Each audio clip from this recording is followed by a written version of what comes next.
നമസ്കാരം. കായിക ലോകത്തെ പുത്തൻ വിശേഷങ്ങളും വാർത്തകളുമായി കിക്ക് ഓഫ് സ്പോർട്സ് ന്യൂസിലേക്ക് ഏവർക്കും സ്വാഗതം.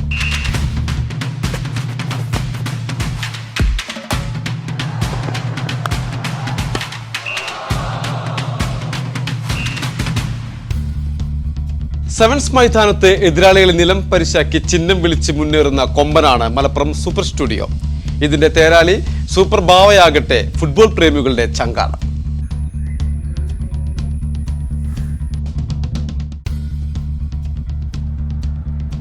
സെവൻസ് ഫുട്ബോളിന് ഇന്ന് കാണുന്ന അന്തസ്സും പത്തറാസും ഉണ്ടാക്കിയവരിൽ മൂപ്പനാണ് അഷ്റഫ് എന്ന ബാവ. അദ്ദേഹത്തിന്റെ ടീം സെവൻസിലെ എല്ലാ ടീമുകളെയും തോൽപ്പിച്ചിട്ടുണ്ട്. എന്നാൽ അപ്രതീക്ഷിതമായി കരുത്തനായ ഒരു എതിരാളി അദ്ദേഹത്തിന് മുന്നിൽ പ്രത്യക്ഷപ്പെട്ടു. ജീവിതത്തെ തന്നെ വെല്ലുവിളിക്കാവുന്ന ക്യാൻസർ എന്ന മഹാരോഗം വന്നത് സത്യം പറഞ്ഞാല് നക്കലില്ല. അപ്പോ സ്വാഭാവികമായിട്ടും കാലിന് പിഴച്ചാൽ വന്നു, ഊരക്ക് വേദന വന്നു. എന്നെ എടുത്ത് പൊക്കി കഴിയുന്നുണ്ടെങ്കിൽ കാൽ ആടി കളിക്കുന്നത് പരുവത്തിനായിരുന്നു. അങ്ങനെ എന്തെങ്കിലും എടുത്തു കൊണ്ടുപോയി ഓപ്പറേഷത്തിന് വിധേയമായി. ഓപ്പറേറ്റ് ചെയ്ത് നോക്കുമ്പോൾ അവിടെ കത്തായിട്ട് അള്ളിപ്പിടിച്ച് ക്യാൻസറിൻ്റെ സംഭവമൊക്കെ ഇത് ക്ലിയർ ചെയ്തിട്ടു. അത് ബയോപ്സിക്ക് അയച്ചു. അപ്പോൾ ക്യാൻസറാണ്. അപ്പോൾ അത് കഴിഞ്ഞ് അതിന് ഞാൻ അഭിനയിച്ചു. അത് രോഗത്തെ പേടിച്ചിട്ടില്ല, പക്ഷെ വേദന കൊണ്ട് നമ്മൾ കറിയത്തില്ല. രോഗത്തെ പേടിച്ച് കറിയില്ല. രോഗത്തെ വന്ന എൻ്റെ കളിക്കുന്ന കാലത്തുള്ള ഗഡ്സ് തനതായ ഗഡ്സ് വെച്ചിട്ട് തന്നെ അതിനെ പേശി.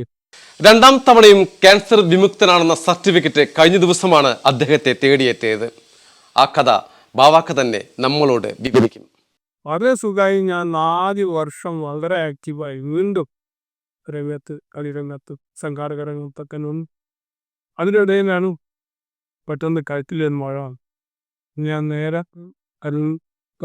തൊക്കൽസ് ഓടിയെത്തി. വീണ്ടും കുത്തിച്ചു, ബയോട്ടിക് അയച്ചു. വീണ്ടും ക്യാൻസർ 2 പ്രാവശ്യം. 2 പ്രാവശ്യം സത്യം പറഞ്ഞാൽ ഞാൻ ഗുഡ് ബൈ അച്ഛനെ സാർ. കൂടെ ഒരു 4 മാസമായിട്ടുള്ളതാണ് ഗുഡ് ബൈ ചെയ്യുക.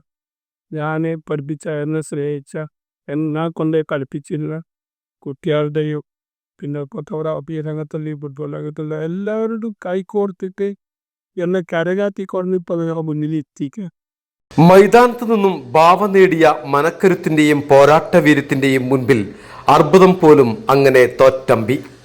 ആശുപത്രിയിലും വീട്ടിലുമായി ബാവാക്ക അർബുദത്തോട് പടപൊരുതുമ്പോൾ സൂപ്പർ സ്റ്റുഡിയോ മലപ്പുറമാകട്ടെ സെവൻസ് മൈതാനങ്ങൾ കീഴടക്കുകയായിരുന്നു. ബാവ എന്ന അധികായന്റെ അഭാവത്തിലും സെവൻസിലെ 1ാം റാങ്കിനും ഇളക്കമുണ്ടായില്ല. സെവൻസിന് പേരും പെരുമയും ഉണ്ടാക്കിയതിൽ അഗ്രകണ്ഠനായിരുന്നു സെവൻസ് അസോസിയേഷൻ ജനറൽ സെക്രട്ടറി കൂടിയായ ബാവ. അദ്ദേഹം നട്ടുവളർത്തിയ ടീം ഇന്ന് ഒരു മഹാപ്രസ്ഥാനമായി തല ഉയർത്തി നിൽക്കുന്നു.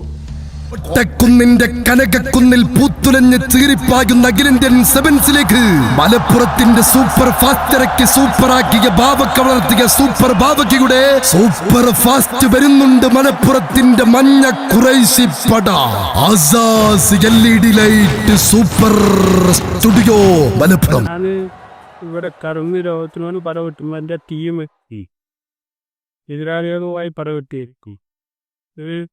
ഈ വല്ലാത്തൊരു ഫീൽ ഉണ്ടാക്കിയ ഒരു ചോദ്യമാണല്ലോ ചേച്ചി. സത്യം പറഞ്ഞ സമയത്ത് എന്ത് ടീമിനെ നിലനിർത്തിയതോ ആ രോഗത്തോട് നല്ല രീതിക്കോ എതിർ ടീമോട് മത്സരിച്ച് പിന്നെ മാനേജർമാർ, സ്പോൺസർ വർക്സ് ഇതെന്നല്ല കുറച്ച് കളിക്കാൻ. പണ്ട് ബാവ സ്റ്റോപ്പറായി നങ്കൂരമിട്ടാൽ എതിർ ടീമുകൾ പോലും പേടിക്കുമായിരുന്നു. എന്നാൽ അന്നും ഇന്നും ടീമിന്റെ കപ്പിത്താനായി ബാവ തുടരുകയാണ്. വെറ്ററൻസ് മത്സരങ്ങളിൽ ആ പണ്ടത്തെ മിന്നാട്ടം ഇപ്പോഴും കാണാം. ഫുട്ബോൾ വിട്ടൊരു കളിയില്ല ബാവയ്ക്ക്. ചികിത്സയ്ക്കിടെ പഴയ വിനോദമായ ചിത്രം വര പൊടി തട്ടിയെടുത്തപ്പോഴും ക്യാൻവാസിൽ തെളിഞ്ഞത് ഫുട്ബോൾ ദൃശ്യങ്ങൾ തന്നെയാണ്. അങ്ങനെ ഹിഗിറ്റിയുടെയും IM എല്ലാം കളി ചിത്രങ്ങളായി ചുമരിൽ തൂങ്ങി. രക്തത്തിൽ അഞ്ഞു ചേർന്ന ഒരു സംഭവം ആയിട്ടാണ് ഈ ഫുട്ബോളിനെ മലപ്പുറത്തുകാർ മലബാറിലൊക്കെ കാണപ്പെടുന്നത്. അപ്പോൾ അത്രമാത്രം സ്നേഹവും സഹോദര്യവും സമാധാനവും സന്തോഷമൊക്കെ നമുക്ക് പ്രസന്റ് ചെയ്യുന്ന വേറെ ഒരു ഗെയിമില്ല സത്യം പറഞ്ഞു. ഇതാണ് ബാവ എന്ന സൂപ്പർ അഷ്റഫിന്റെ പോരാട്ടത്തിന്റെ കഥ. ഇപ്പോൾ അർബുദം പോലും പറയുന്നുണ്ടാകും ബാവാക്ക സൂപ്പറ. അപ്പോൾ കായിക ലോകത്തെ പുതിയ വിശേഷങ്ങൾ അറിയാം. മറക്കാതെ ഞങ്ങളുടെ ചാനൽ സബ്സ്ക്രൈബ് ചെയ്യുക. Kick off sports news.